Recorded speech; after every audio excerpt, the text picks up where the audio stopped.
1960-ndatel päästis Neue Klasse BMW ja defineeris selle, mida me täna tunneme BMW-na. See oli revolutsioon.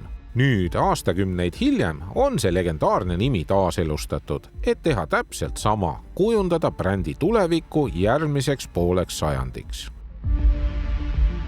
Uue ajastu BMW-de esimeseks tooteks on just see samune BMW iX3 ja kui eelnevalt on BMW oma elektriautode puhul siis kohendanud sisepõlemismootorite mudelite platvormi siis elektriautodele, siis nüüdseks on mindud täiesti teist teed ja iX3 näeb X3-st täiesti teistsugune välja. Ja oluline on see auto puhtalt sellepärast, et see Neue Klasse disain tuleb nüüd veel 40 erinevale BMW mudelile. Neue Klasse signatuuriks on siis just see must paneel ja need peenikesed pikad neerud, mis kohati meenutavad jänesehambaid ja kogu see esiosa isegi natukene kotkast.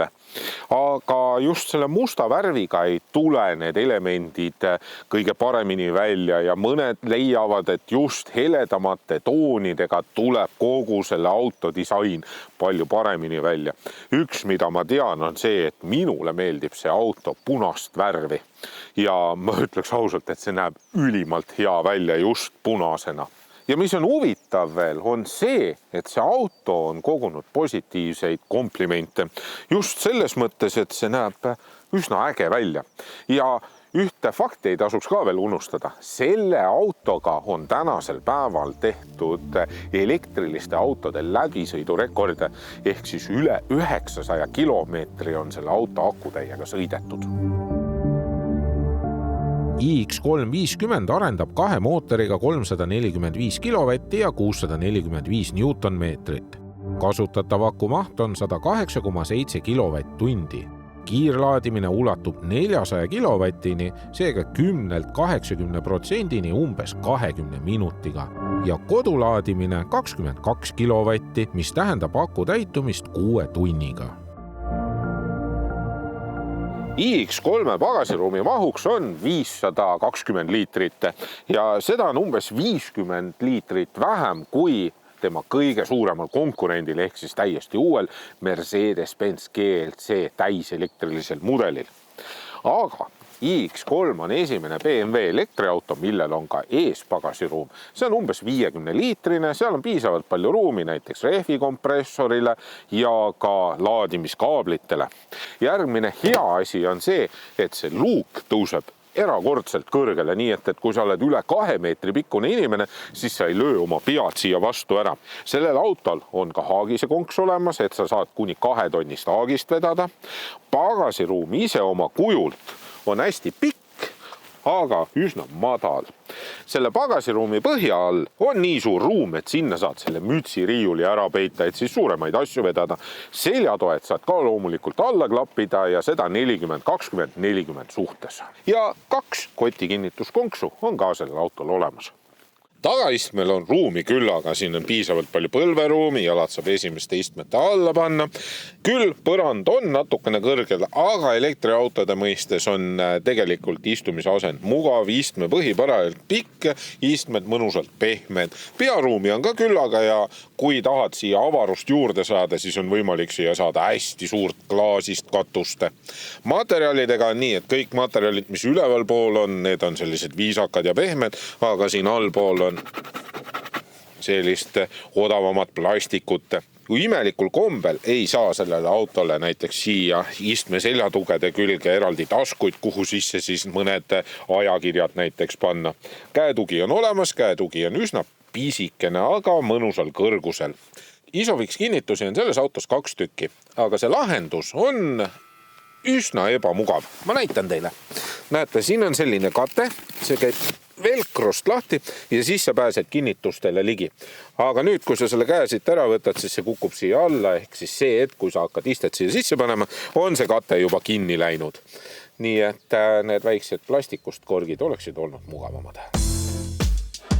see uus iX3 kaalub umbes 2,3 tonni, aga BMW on selle auto massi suutnud nii hästi ära peita, et sõites jääb mulje, nagu see auto oleks oma 500-600 kilogrammi kergem.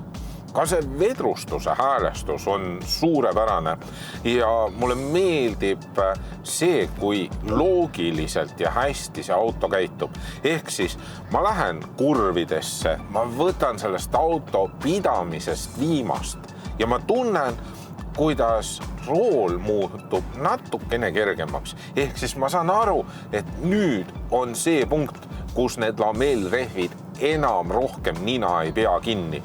Aga see auto ei muuta alajuhitavaks. Ma tajun, kuidas seda veojõudu surutakse tagumisele sillale, et see auto kurvides käituks loogiliselt ja käituks nii, nagu üks BMW peaks käituma.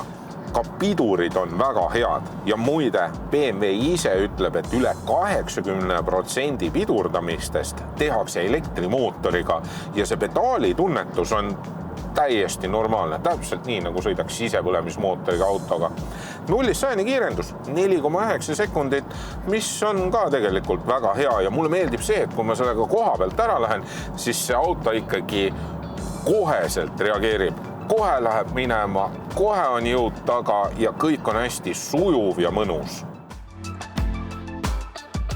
Juhi koht on üsna mugav. Istmetega on nüüd muidugi selline asi, et istmeid on 2 erinevat tüüpi. Standardmudel ja siis M-Sport saavad ühte tüüpi istmed ja M-Sport Pro saab sellised istmed, nagu siin on. Ehk siis need on veel rohkem sportlikumad, veel suuremate külgtugedega, pikendatava põhjaga, igati mugav iste. Küll muidugi alguses vajab harjumist see, et see istud kõrgemal, aga enamus elektriautodes istud kõrgel. Ja rooli reguleerimisega on selles mõttes hea, et sa võid täpselt sellise rooli asendi endale panna, nagu sa tahad. Sa ei pea otsima kompromissi, et näha näidikute paneeli, kuna näidikute paneel on klaasi alumisel serval ja see ei ole mitte ekraan, vaid tegelikult sinna projitseeritakse omakorda infot siis armatuurlaua pealt. Aga nüüd läheb veel segasemaks, sest lisaraha eest on võimalik sul veel saada üks tuuleklaasi peale projitseerimisinfoekraan ja sinna siis tegelikult mingis mõttes info dubleeritakse ehk siis sõidukiirus ja muud sellised asjad. Aga see info projitseerimise ekraan omab ka veel 3D-efektiga navigeerimisinfot ja see on erakordselt hea just siis, kui sa näiteks auto enda navigatsiooniga kuskil võõras riigis navigeerid. Materjalidega on nii, et nagu kohustuseks saanud, siis kõik peavad olema taaskäideldud materjalid ja seda on näha ka, et see nahk päris õige nahk ei ole, aga samas seda on pehme katsuda, seda mikrokiudu on pehme katsuda ja see struktuurne kangas siin, see on standardis. Selle fänn ma just ei ole, sellepärast, et siit on erakordselt keeruline seda tolmu kätte saada ja mõne aasta pärast näeb see kindlasti palju koledam välja. Aga sellel kangal on ka tegelikult üks äge efekt, nimelt meeleolu valgustus on siia kanga alla pandud ja pimedas annab see sellise väga ägeda ja visuaalselt kihvti efekti. Keskkonsool on mõnusalt kõrge, siin on 2 topsihoidjat, siin on 1 juhtmevaba laadijapesa, kuigi visuaalselt võiksid vaadata, et neid oleks 2.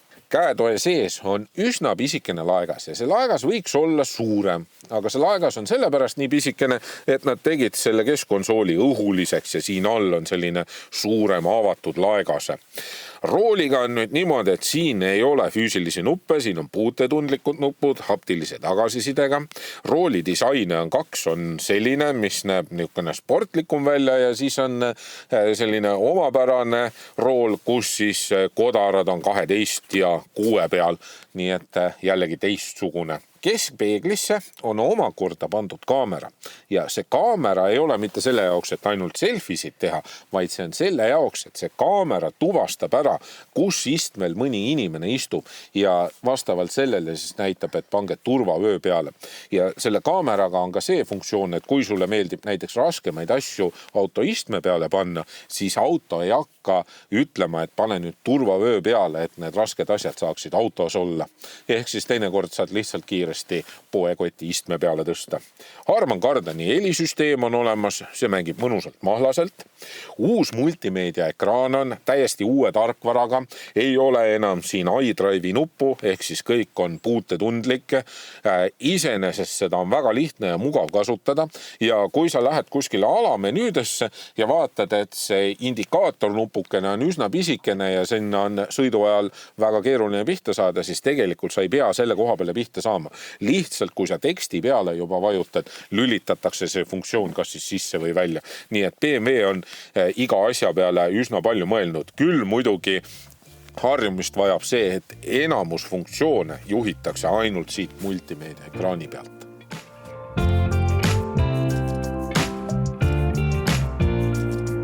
Aga selle auto tõeline võlu tuleb välja nendes uutes sõidu- ja ohutusabilistest. Nimelt need vastavad nüüd autonoomsustasemele 2++. Ja see ei ole uus asi, et püsikiiruse hoidjad suudavad piirkiirust ise siis kohandada vastavalt liiklusmärkidele või navist tulevale infole. Aga siin on see pandud toimima erakordselt mugavalt. Näiteks kui sa tahad ikkagi +10 kilomeetrit üle sõita, siis sa saad siit menüüst sellega ära reguleerida, nii et kui sa satud 90 alasse, siis sa sõidad 100-ga ja nii edasi ja nii edasi. Aga kui sa teed hästi rahulikke ja sujuvaid pidurdusi, siis püsikiiruse hoidja ennast välja ei lülita. Ehk siis vajutad õrnalt pidurit, püsikiiruse hoidja jääb aktiivseks, võtad jala piduri pealt maha, kiirendab jälle ülesse täpselt sellele kiirusele, mis on lubatud või mis sa oled siin navigatsiooniseadmest siis või multimeediast endale paika seadistanud. Lähened ristmikule, tahad näiteks parem pööret teha, paned suuna sisse, auto ise aeglustab maha, võtad selle pöörde ära, suunatulli lülitatakse välja, auto kiirendab jälle ülesse. See on nagu erakordselt mugavaks tehtud. Isegi BMW tegelikult ütleb, et selle autoga püsikiiruse hoidjaga on võimalik punase tule taha valgusfoori puhul seisma jääda. Ma olen proovinud, aga mul sai see julgus otsa, et ma vajutasin tegelikult ennem pidurit, et ma ei ütleks, et see nüüd oleks nii perfektselt toiminud, aga võib-olla asi on minus või siis valgusfoorides. Iseenesest auto on vaikne, väljavaade on hea, kuigi parempoolne peegel on selline, kus siis peegliklaas on üsna sügaval peegli korpuse sees ja siis jällegi see korpuse äär varjab mingil määral nähtavust. Need rooli peal olevad puutetundlikud nupud ei ole just kõige mugavamad, ehk siis need ei asenda ikkagi endiselt füüsilisi nuppe. Aga puutetundlike nuppude seas on need ühed parimad, kuna nendel on ka haptiline tagasiside, et sa saad aru, missugust nuppu sa vajutad. Nüüd see infopaneel, mida projitseeritakse siis siia tuuleklaasi alumisele servale. Ma peaks ütlema, et see on kõige geniaalsem lahendus, mida ma olen näinud, sest et sul on kogu aeg vaateväljas oluline info ja seda keskmist info osa saad sa natukene siis personaliseerida ja vahetada, et missugust infot sa soovid, et sinna kuvatakse. Siis BMW on väga palju vaeva näinud selle auto pidurdamisega, et see pidurdus oleks erakordselt sujuv. Ja teatavasti te teate küll, et kui te jääte autoga seisma, siis see viimane punkt, see hetk, kus sa seisma jääd, auto teeb jõnksatuse. See auto seda ei tee. Ja seda ei tehta sellepärast, et täpselt õigel hetkel antakse elektrimootorile korraks impulss peale, et see töötaks teistpidi, et see auto ei jääks niimoodi kõikuma. Ja see muudab selle auto kohati Rolls-Royce-likuks. Selle auto vedrustuse häälestus on pigem BMW-likult jäigemapoolsem ja hästi palju mõjutab selle auto mugavust just need suured rattad, kuna siia ei ole võimalik saada ei õhkvedrustust ega ka adaptiivset vedrustust. See vedrustuse häälestus on nii, nagu see on ja seda mugavust saadki ainult ratta suurusega muuta. VLTP standardi järgi lubatakse selle auto akutäiega sõita lausa 805 kilomeetrit, mis kõlab nagu diiselmootoriga autoga sõidakse. Aga siin 0 kuni 10 kraadise temperatuuriga suurte 22 tolliste ratastega sain mina arvutuslikult selle auto läbisõiduks umbes 540 kilomeetrit. mis ei ole ka tegelikult paha näitaja, et põhimõtteliselt saab sõita nii palju nagu bensiinimootoriga autoga, nii et selle poole pealt on küll läbisõidu ulatus ikka oluliselt paremaks läinud.